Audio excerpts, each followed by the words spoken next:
السلام عليكم ورحمة الله وبركاته. بسم الله الرحمن الرحيم.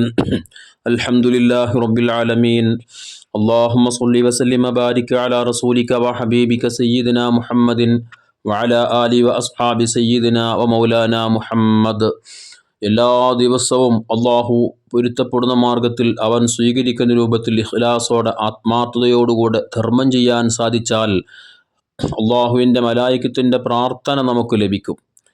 മഹാനായ ഇമാം ബുഖാരി റളിയല്ലാഹു തആല അൻഹു സയ്യിദന അബൂ ഹുറൈറ റളിയല്ലാഹു അൻഹുവിൽ നിന്നും നിവേദനം ചെയ്യുന്ന ഹദീസിൽ ഹബീബായ മുത്തുനബി സ്വല്ലല്ലാഹു അലൈഹി വസല്ലം തങ്ങൾ പറയുന്നുണ്ട്, മാമിൻ യോമിൻ ഇസ്ബിഹുൽ ഇബാദു ഫീഹി ഇല്ലാ മലക്കാൻ യൻസിലാൻ.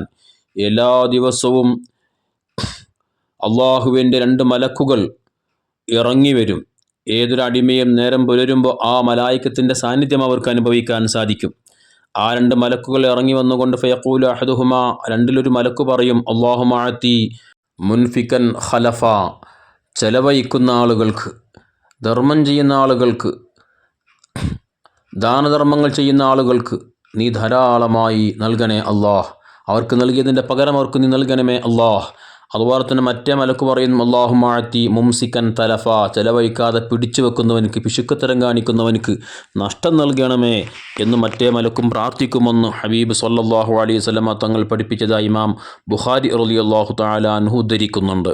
ഈ ഹദീസിൻ്റെ വ്യാഖ്യാനത്തിൽ മഹാനായ ഇമാം നവവി റളിയല്ലാഹു തആല അൻഹു പറയുന്നുണ്ട്, ഈ പറയപ്പെട്ട ഹദീസിൻ്റെ പരിധിയിൽ ഹൈറായ മാർഗത്തിൽ മദ്രസയ്ക്ക് വേണ്ടി, പള്ളിക്ക് വേണ്ടി, അതുപോലെയുള്ള സ്ഥാപനങ്ങൾക്ക് വേണ്ടി, അതുപോലെ പാവപ്പെട്ട ദരിദ്രന്മാരായ മിസ്കീന്മാരായ ആളുകൾക്ക് വേണ്ടി, വിധവകൾക്ക് വേണ്ടി, യതീമക്കൾക്കൊക്കെ വേണ്ടി നൽകുന്ന സദഖ ധർമ്മം, അത് ഈ പറയപ്പെട്ട ഹദീസിൻ്റെ പരിധിയിൽ വരും. ഇവർക്കൊക്കെ ദാനധർമ്മങ്ങൾ നൽകിയാൽ പറയപ്പെട്ടതുപോലെ മലായികത്തിൻ്റെ പ്രാർത്ഥന അവർക്കുണ്ടാകും. അവർ നൽകിയതിന് സദഖയുടെ പകരം അല്ലാഹു തആല അവർക്ക് ധാരാളമായി നൽകും. അതുപോലെ തന്നെ അദ്ദേഹത്തെ ആശ്രയിച്ച് കഴിയുന്ന അദ്ദേഹത്തിൻ്റെ മക്കൾ, ഭാര്യ, മാതാപിതാക്കൾ, മറ്റാരൊക്കെ അദ്ദേഹത്തിൻ്റെ ആശ്രിതരായി കഴിയുന്നുവോ അവർക്ക് നൽകുന്ന സദഖ അതും ഈ പറയപ്പെട്ടതിൻ്റെ പരിധിയിൽ വരും.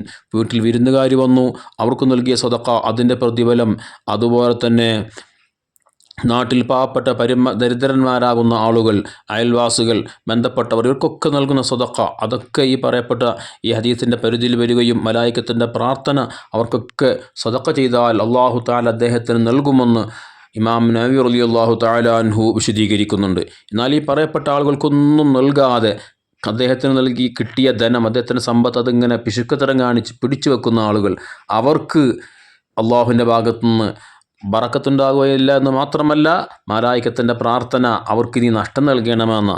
അപ്പോൾ അവരുടെ കച്ചവടത്തിലും അവരുടെ മറ്റു മേഖലകളിലൊക്കെ അള്ളാഹുവിന് നഷ്ടമായിരിക്കും നൽകുന്നത്.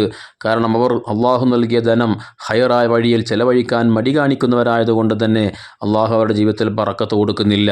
അവരെത്ര കച്ചവടം ചെയ്തിട്ടും എന്ത് കാര്യങ്ങൾ ചെയ്തിട്ടും അതിലൊരു പുരോഗതി ഇല്ലാതിരിക്കാൻ ഒരു കാരണം ഇതായിരിക്കാം, നൽകിയ സദഖയിൽ നിന്നും പാവപ്പെട്ടവർക്ക്, അർഹരായ ആളുകൾക്ക്, അശനത അനുഭവിക്കുന്ന, പ്രയാസം അനുഭവിക്കുന്ന ആളുകൾക്ക് നൽകാതെ പിടിച്ചു വെക്കുക എന്നുള്ളത് ധനം നഷ്ടമാവാൻ, അതല്ലെങ്കിൽ ധനത്തിൽ ബറക്കത്ത് നഷ്ടപ്പെടാൻ കാരണമായി തീരുമെന്നും ഈ ഹദീസ് നമ്മെ ഓർമ്മപ്പെടുത്തുന്നുണ്ട്. അല്ലാഹു തആല ഹൈറായ വഴിയിൽ നന്മയിലായി അള്ളാഹു നൽകിയ സമ്പത്ത് ഉപയോഗപ്പെടുത്താൻ, ചെലവഴിക്കാനുള്ള തൗഫീഖ് നമുക്കൊക്കെ നൽകട്ടെ. ആമീൻ. അസ്സലാമു അലൈക്കും വറഹ്മത്തുള്ളാഹി വബറകാതുഹു.